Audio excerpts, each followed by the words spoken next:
Moelen met Pelt, daar zijn we weer. Van harte welkom. Parkstatters met een interessant verhaal, dat kan er hier met. En deze middag had ik afgesproken met een mens die weet alles over de geschiedenis van deze streek en nog veel meer. Martin van der Weerde. Martin, van harte welkom. Ja, dat Frits. Wat fijn dat je met me wilt praten. Te zien. Ja. Wat wil je drinken? We gaan erbij zitten. Een tonic graag, het is nog vroeg hè. Blues, tonic? Ja. Moelen met Pelt.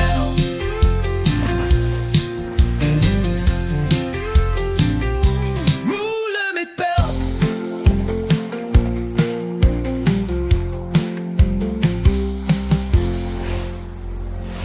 Martin van der Weerde, gepensioneerd leraar geschiedenis. Scheterjong. Ja. Nou ja, van de jaargang van de oudere jongeren, laten we het daarop houden. Het is ooit ergens begonnen. Ik heb het al verklapt, dat moet Schaarsberg zijn geweest. Ja. En dat was in de kolonie. In de Kaker, de oude Kakert. Het was een beetje een rauwe wijk. En dat besef je pas achteraf. Ik heb daar een ontzettend fijne jeugd gehad, tegen de Brunselbaarheden aan. En later ontdek je dat er een standenmaatschappij was. Dus toen ik verkering kreeg met een Wouwbacher meidje, toen werd door de toekomstige schoonouders bleek achteraf gevraagd van een vriendje, hoe heet die? Martin, niks aan de hand. Waar zit hij op school? Bellen in het college, niks aan de hand. Hè? Nee, waar woont hij? Ja, Schaarsberg, ook nog geen alarmbelletjes. Maar dan, welke wijk? De Kaker. En moeder heeft even, toen dus de dochter ging afleveren bij haar eerste date onder de lantaarnpaal bij het politiebureau in Eigelshoven. Toen heeft ze nog gezegd, zal ik doorrijden? Maar het is allemaal goed gekomen. Maar dan besefte je dat die wijk, ik heb er dus echt een fijne jeugd gehad. En natuurlijk zijn er wel eens dingen gebeurd, maar waar niet. En, maar dan kon je waarschijnlijk heerlijk op straat spelen. En dat deed jullie ook naar hartelust.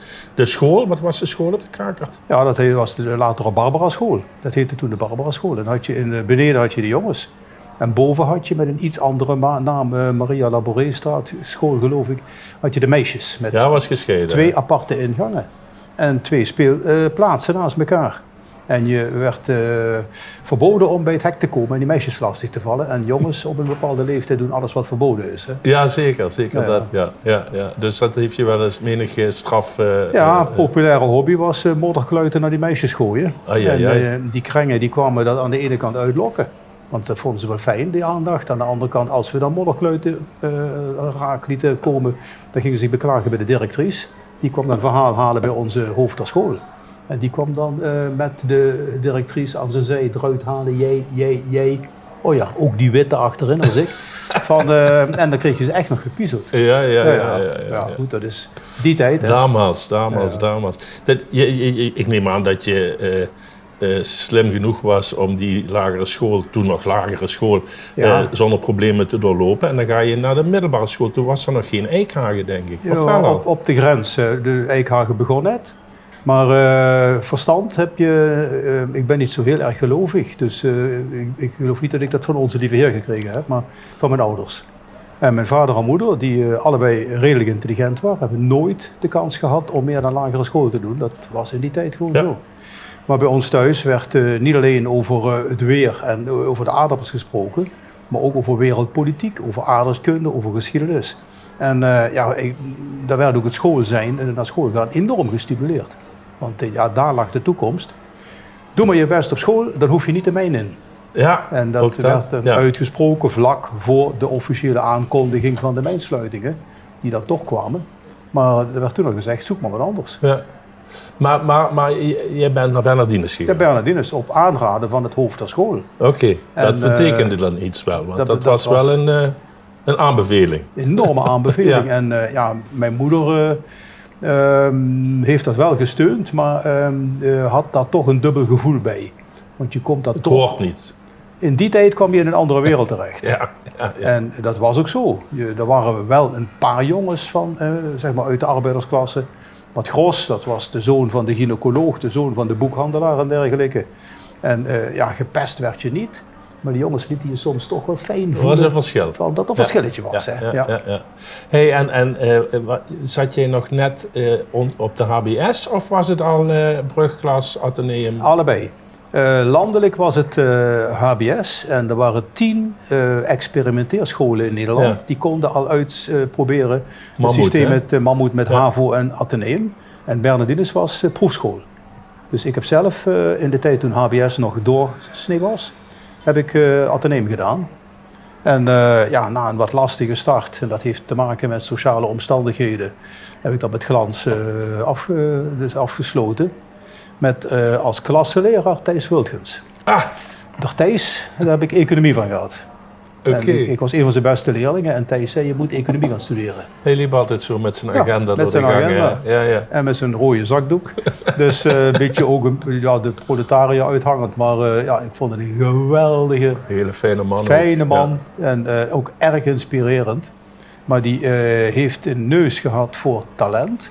En heeft misschien in mij een toekomstige PvdA-corrivee gezien. Want hij stimuleerde dat je als jongen uit de kolonie toch je moeite deed om verder te gaan studeren. Ja. En hij wilde me heel graag die economische richting uit. Maar ja, ik Dat dacht is ook niet gelukt. Want je was helemaal gek van geschiedenis. Ja, maar ik heb nooit van het begin af aan de bedoeling gehad om daar mijn baan van te maken. Oké. Ik dacht dat dat bijna onmogelijk was. Dus toen mensen zeiden, ga wat fatsoenlijks doen. Dan word je boekhouder of accountant en dan krijg je een mooi salaris. In eerste instantie denk je oké, maar later strondeigenwijs ga je je verder informeren.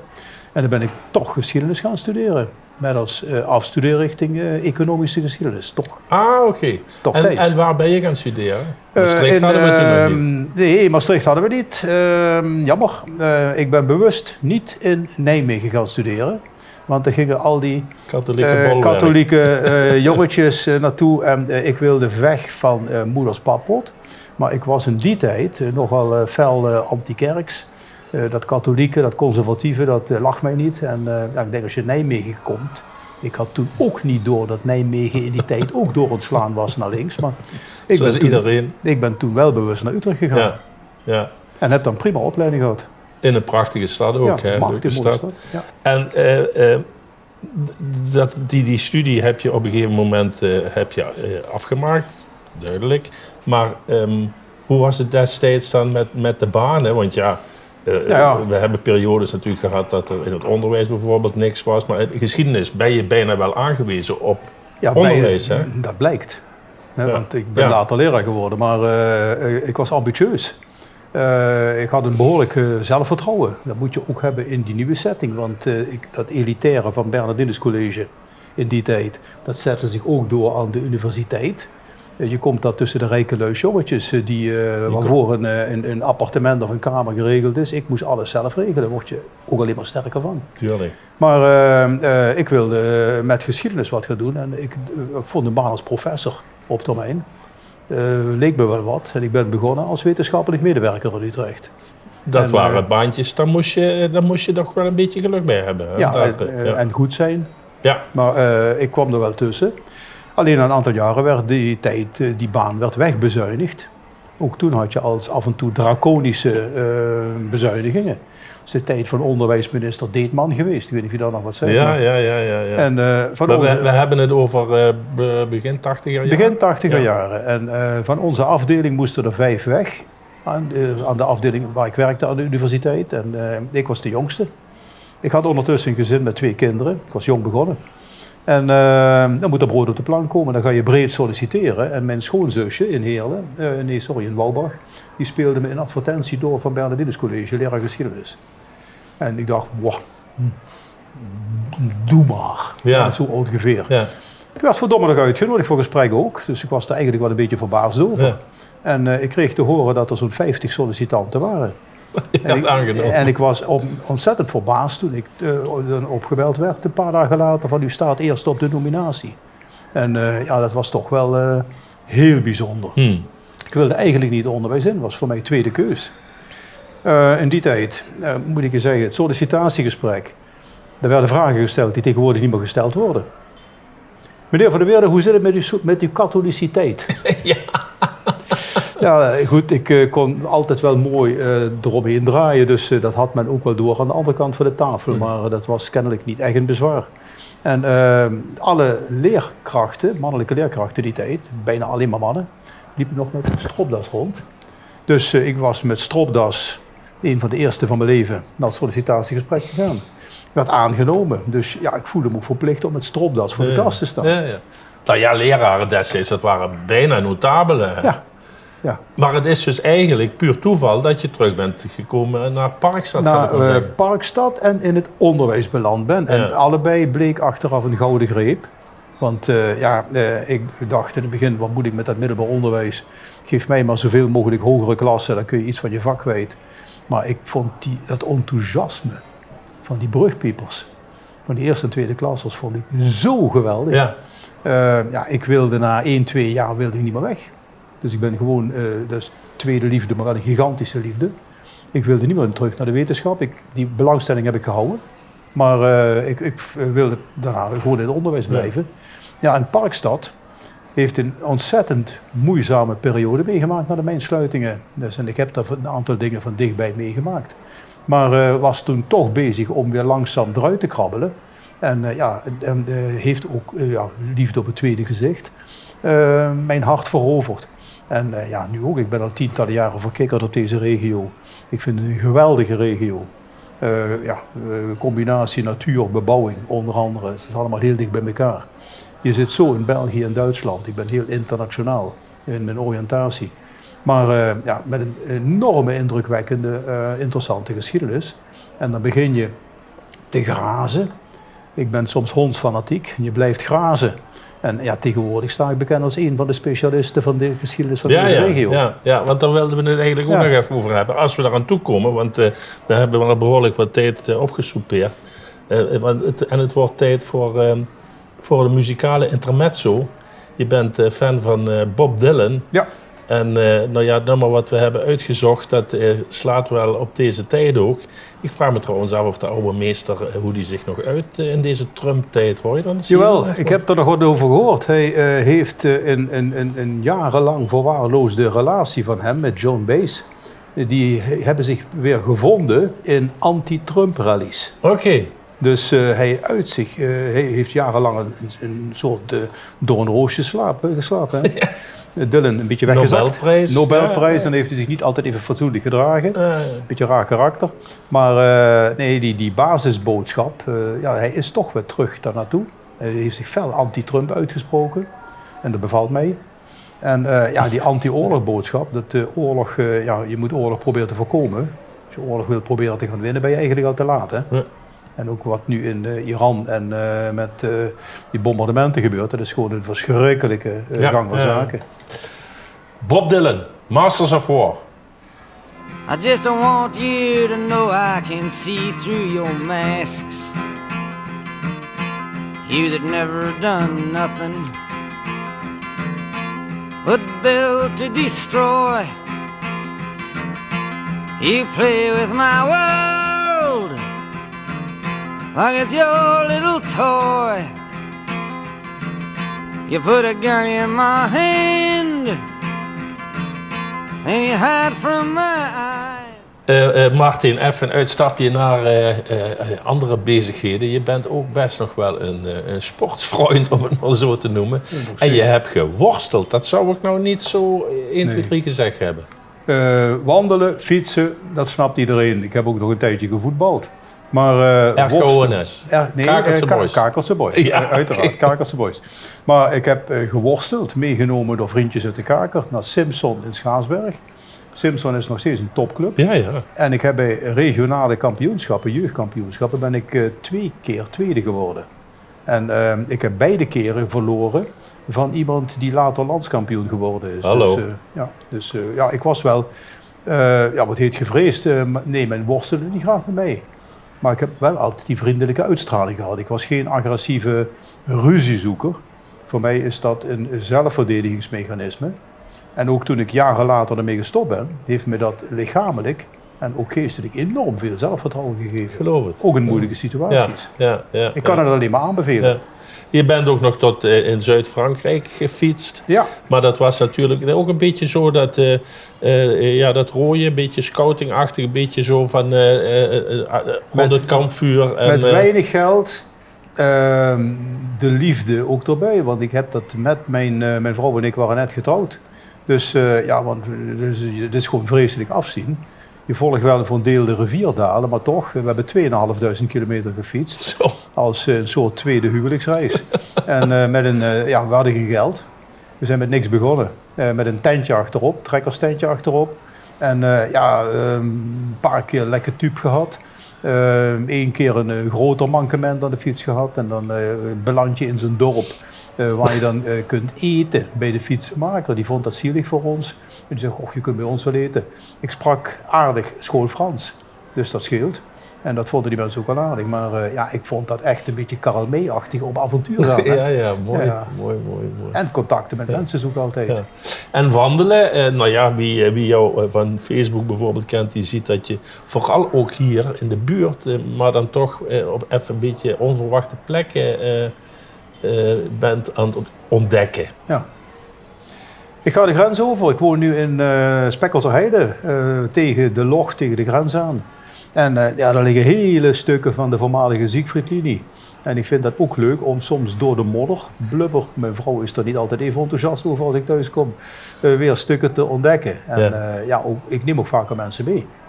Een stukje oorlogsgeschiedenis, ik praat ook met mensen. Je komt bij zo'n wandelingen soms de meest interessante mensen tegen. Dus Duitse pacifisten, die zijn er ook. En die kom ik dan bij zo'n wandeling tegen. Ja. En dan met een van die mensen heb ik vriendschap gesloten.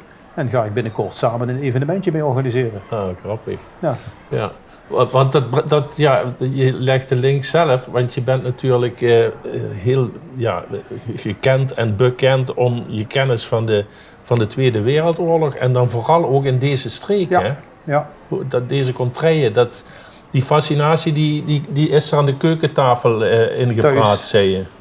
En 2 oorzaken. Eén is de mijnwerkerstaking in de oorlog, waar ik nog steeds een geweldig respect voor heb.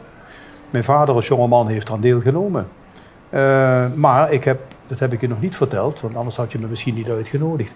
Ik heb een Duitse moeder en een Duitse opa. En die Duitse opa die zat in het verzet tegen Adolf Hitler. Okay. Dat was een communist. En communisten en nazi's die liggen elkaar niet. Die is in concentratiekamp Buchenwald de nek omgedraaid. En dat zit dan ook een beetje, dat antifascisme, dat zit dan wel in je genen. En ik vond het wel enorm fascinerend. En ik vermoed dat dat ook wel een reden geweest is om geschiedenis te gaan studeren. Ja, inderdaad. En dan kom je eigenlijk door die oorlog kom je op die mijnstaking, de hele mijngeschiedenis. Ja, ook dat heeft je altijd enorm bezig gehouden. En ook eigenlijk nog een beetje een gevolg van die hele mijngeschiedenis is bijvoorbeeld je activiteiten voor de Huub Kobbeprijs en dat soort clubs. Ja, want onrechtvaardigheid moet bestreden worden. Dat heb ik ook met de paplepel ingegoten gekregen, maar wel ook op een nette manier. Dus mijn moeder met name was ook behoorlijk pacifistisch. Dus een rode revolutie hoef je van mij niet te verwachten. Maar wel optreden tegen onrecht en ook met een zekere hardnekkigheid. En dan even in Limburgs gezegde zeggen, jeet niet, besteedt niet. Nee, soms met de kop door de muur, tegen onrecht. Mm-hmm. En Huub Kobbe, de voormalige mijnwerker die voor de pensioenen van de mijnwerkers opkwam, is dat natuurlijk een prachtig voorbeeld. En we willen ook andere mensen stimuleren om het lef te hebben om tegen onrecht in te gaan. En dan is de Huub Kobbe prijs en we hebben er ook een reden en een wandeling aan gekoppeld. Dus, en dat loopt goed. Het geeft ook een gevoel van, we doen in ieder geval wat. Hè? Zo in de hoek gaan zitten van, oei, wat moet het met onze samenleving naartoe? Ja? Daar schiet je ook niks mee op. Hè? Nee. Dus je kunt beter de handen te mouwen steken. Zo is dat. Ja. Nou, Martin, we nemen afscheid met het gebruikelijke Elsje. Ja, altijd goed, en, hè? jij hebt misschien nog wel een stichtelijk woord voor de kijkers thuis. Ja. Mensen in de mijnstreek moeten meer trots zijn op de regio en op hun verleden, maar ook samen de schouders zetten onder de toekomst. Prima. Cheers. Santé. Angerwerk bij Moelen met Pelt. We houden een coalitie met allemaal landelijke partijen in Landgraaf. We hadden toen het idee opgevat dat herindeling, vuur Landgraaf, toch eigenlijk wel het betere motief wordt. En toen zijn we dat inderdaad gewoon verkennen. Samen uiteindelijk met Aling Heerlen. Want het wordt de bedoeling om ook met Brunsum en Kerkrade dat te verkennen. Maar die hebben al vrij vlot aangegeven dat ze dat niet zo gezitten.